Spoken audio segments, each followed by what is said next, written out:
Happy Saturday, people.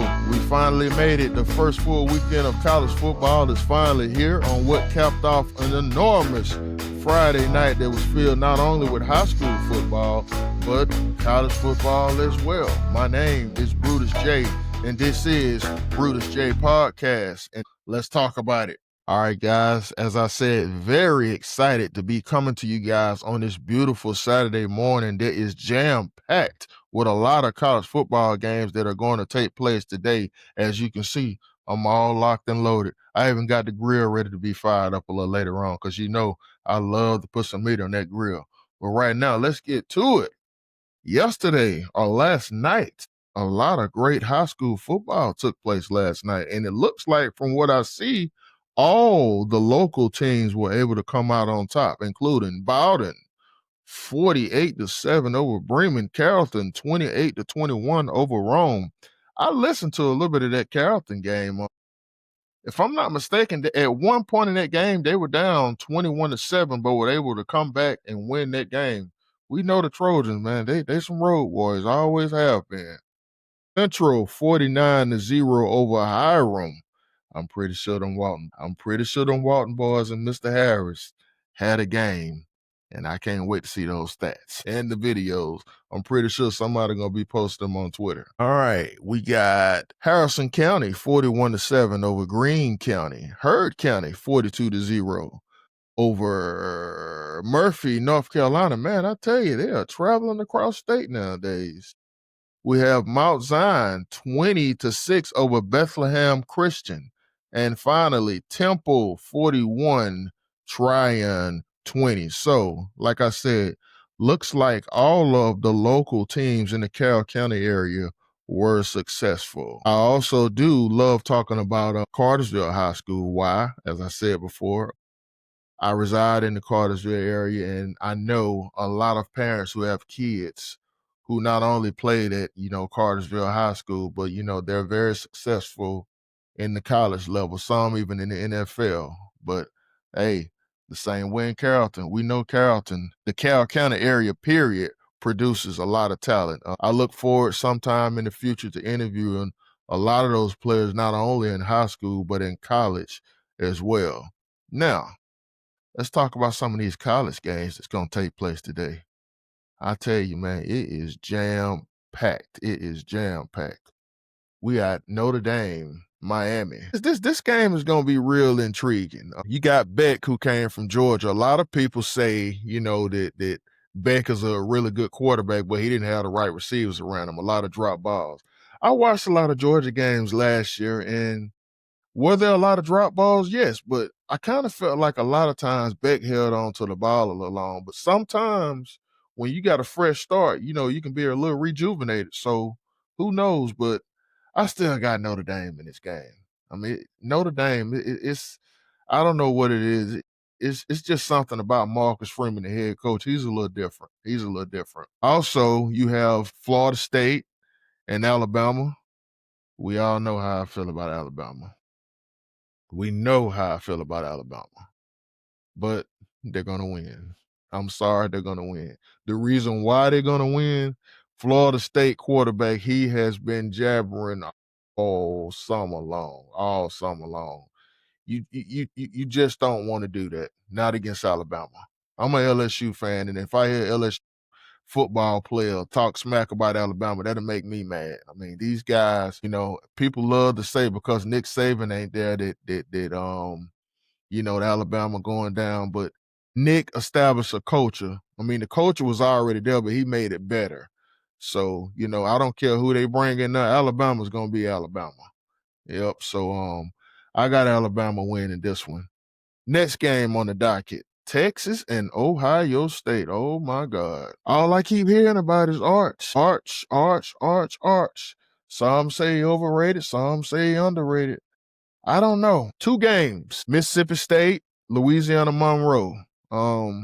If you look at those as quality opponents in his first start, so be it. I mean, they're D1 teams. So, all I can say is he better be ready for Ohio State. I mean, this is going to be a tough environment for him. But on the other side, Ohio State also has a new starting quarterback, Julius Sayin, who once was at Alabama, by the way. He ended up transferring, and he sat out, 1 year at Ohio State behind another good quarterback.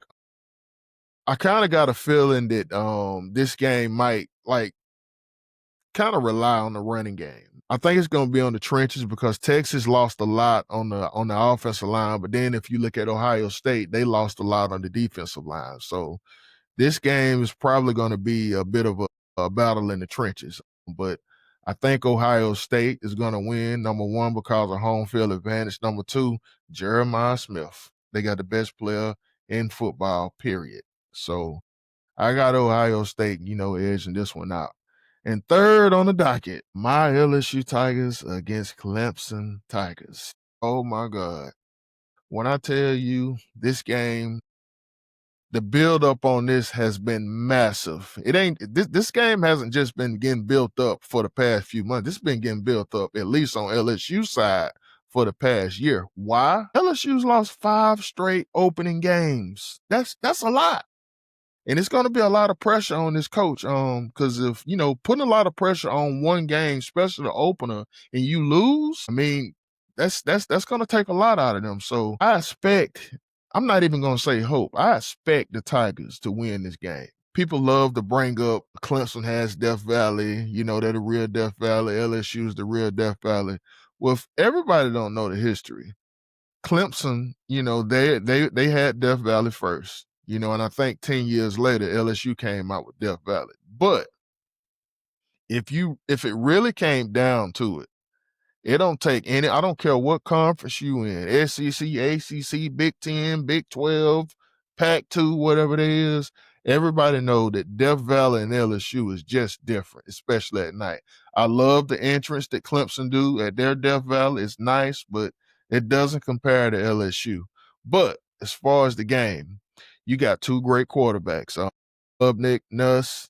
The difference is Klubnik, don't get me wrong, he has good legs. He has real good legs on him, and his interception ratio, the touchdown ratio is really good. I think he had like 31 touchdown passes to like 6 interceptions.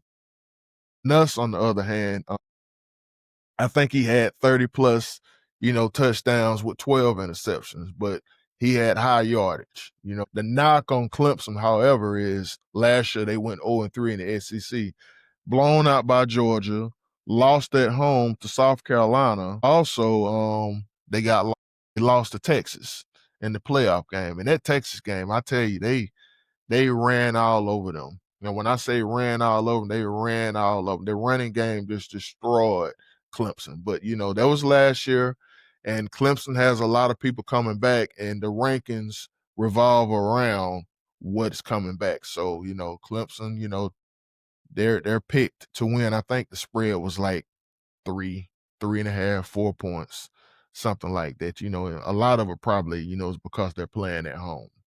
But I look forward to LSU winning. They have a retooled offensive line, which probably could be an issue because, Clemson's strength is their defensive line, with being Peter Woods and the other kid, TJ Parker. So, it's going to be a tough matchup. But on the other side, hey, Clemson struggled to stop the run. So hopefully, LSU, they can, run the ball and neutralize, a little bit of everything. But I look forward to my Tigers winning. I look forward to them winning. Other than that, the Bulldogs, they got Marshall. I'm pretty sure that's going to be a blowout. Bit of a practice game for the Dogs. Georgia, I tell you, I'm looking forward to seeing, a lot of these 5-star recruits that they recruited this year, especially on defense. I think personally that Georgia is going to end up in the SEC championship game. And I hope it's against my LSU Tigers. I would love to see that, because if they do, I'll be up there to watch that. All right, so last night, you had Colorado Buffaloes and Georgia Tech. A lot of people, especially in the Carroll County area, in the Carrollton area, period, were expecting to see Julian Lewis. I know I was. I definitely was expecting to see him. All I can tell you, people, is be patient. Due time is coming. If you watch that game, I did felt like, that Colorado, they needed a bit of a spark. Tech is good, especially Haynes King. You saw his talents. He's really good, but Colorado, they needed a bit of an extra spark on offense. Not blaming anything on Salt or the quarterback. Maybe he got to get used to the environment because he came from a smaller school. And being on a bigger stage, that could have rattled him. But I do know, what Julian Lewis can do. So I will say, to all the, the local people in the Carrollton area, be patient.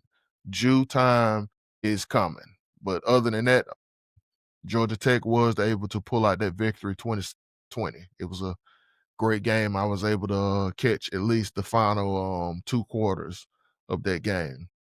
On the other side, the Auburn Tigers, they had a game against Baylor at Baylor. A lot of people were, it was a lot of question marks in the air, about Auburn.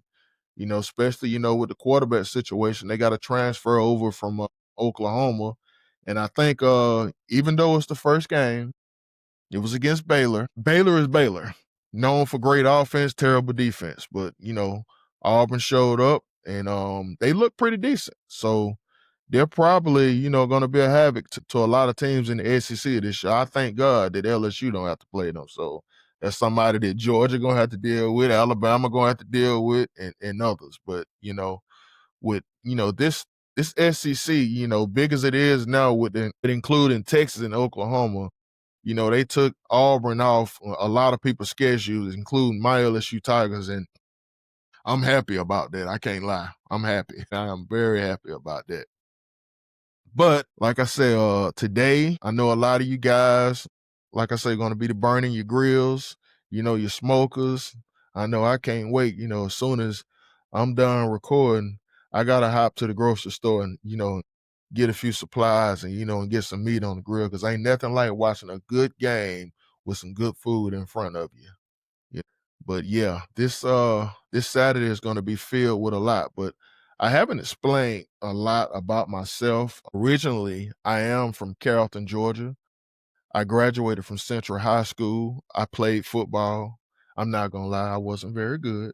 But the sports knowledge has always been with me, always been with me. I've always had a passion to be on radio ever since my teenage years.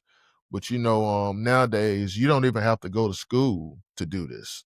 You can just buy all the equipment, put it in your man cave, your basement, or whatever you want to call it, and find you a good platform and send it off to Apple, YouTube, Spotify, TikTok, Instagram, Snapchat, whatever, because that's exactly what I'm going to be doing, by the way. So just to let you guys know, all of my episodes will be broadcast on YouTube. I haven't did the Spotify yet, but it'll probably end up being Spotify.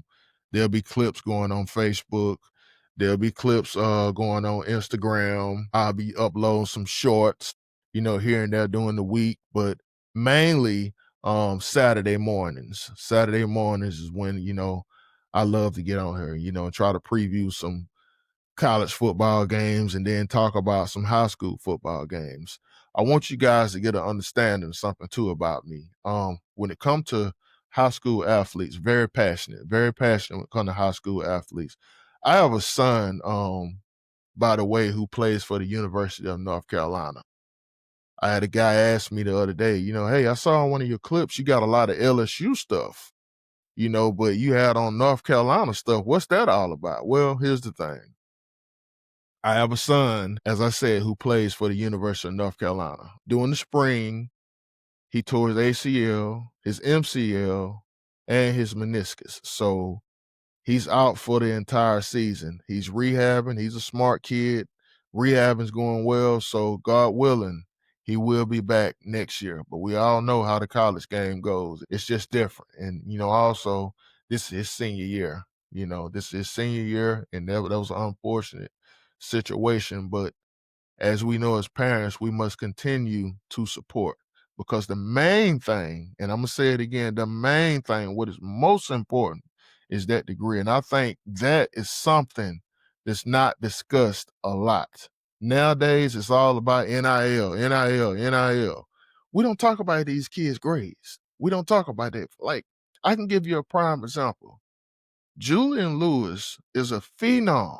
He is a phenom, and he's going to go out and do great things. But you know something that a lot of people don't never talk about when it comes to him? How smart that kid is. He is super smart.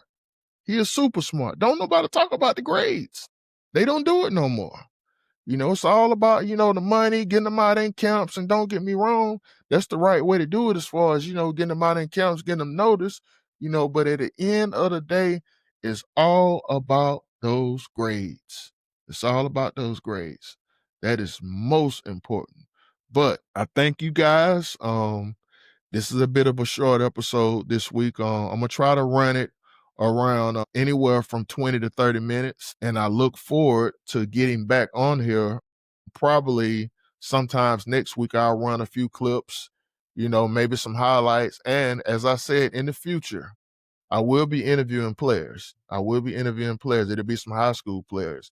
It'll be guys who's in high school, who's currently in college. I can say that I'm blessed. I know people who know people. That's just the way this world goes.